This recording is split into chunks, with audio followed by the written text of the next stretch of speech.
Hai, Assalamualaikum. Nama saya Rana Jasmine dan hari ini saya akan bagi tahu tentang penggunaan car seat untuk bayi.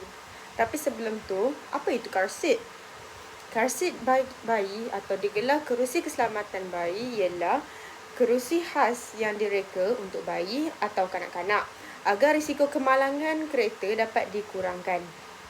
Okey, kita akan cakap pasal cara pemasangan car seat. Yang pertama, pilih kedudukan yang sesuai. Okey, untuk letak car seat ni, tempat yang paling selamat adalah bahagian kerusi belakang. Terutamanya di bahagian tengah apabila dipasang dengan betul. Jangan letakkan car seat di kerusi hadapan, terutamanya bila terdapat beg udara yang aktif. Yang kedua, pilih kaedah pemasangan. Penggunaan ISOFIX. Tapi tunggu dulu. Apa itu ISOFIX? Mari saya terangkan. Okey, apa tu ISOFIX? ISOFIX adalah sistem pengikatan piawai antarabangsa untuk memasang kerusi keselamatan kanak-kanak. Jadi, sistem ini mengurangkan risiko kerusi keselamatan terbalik semasa pelanggaran mengejut. So, kebanyakan sistem ISOFIX mempunyai 3 titik utama untuk kestabilan maksimum. Itu saja yang saya nak katakan. Terima kasih. Baik, dah tahu apa itu ISOFIX? Mari kita teruskan. Mula-mula, cari titik penyambung ISOFIX di antara cushion atau penyanda tempat duduk. Sambungkan penyambung ISOFIX pada car seat sehingga berbunyi klik atau berwarna hijau. Jika car seat mempunyai top tether, sambungkan pada titik saw di belakang tempat duduk. Jika menggunakan support leg, panjangkan sehingga menyentuh lantai kereta dengan kukuh atau panjangkan sehingga warna bertukar menjadi hijau.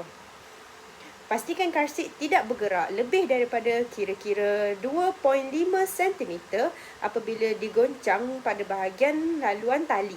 Ataupun B, penggunaan tali pinggang keledar. Mula-mula, lalukan tali pinggang keledar melalui laluan yang ditanda pada car seat. Yang kedua, kunci tali pinggang mengikut arahan pengeluar kereta atau car seat. Yang ketiga, tarik tali hingga benar-benar ketat. Dan akhir sekali, goncang car seat untuk memastikan ia dipasang dengan kukuh.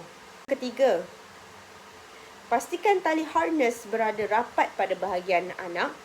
Yang kedua, klip dada, jika ada, berada pada paras ketiak. Dan yang terakhir, jangan pakaikan jaket tebal di bawah harness kerana ia boleh menyebabkan tali menjadi longgar. Yang keempat, arah menghadap car seat.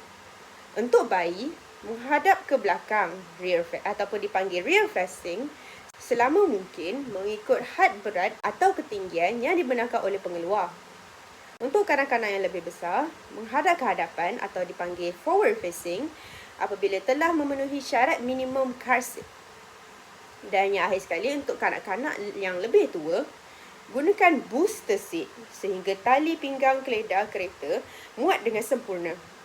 Kesimpulannya, pemasangan car seat yang betul sangat penting untuk memastikan keselamatan bayi atau kanak-kanak berada di dalam kenderaan. Car seat hendaklah dipasang mengikut arahan pengeluar, menggunakan sistem ISOFIX dan tali pinggang keledar serta pastikan kukuh dan sesuai dengan umur, berat dan ketinggian anak.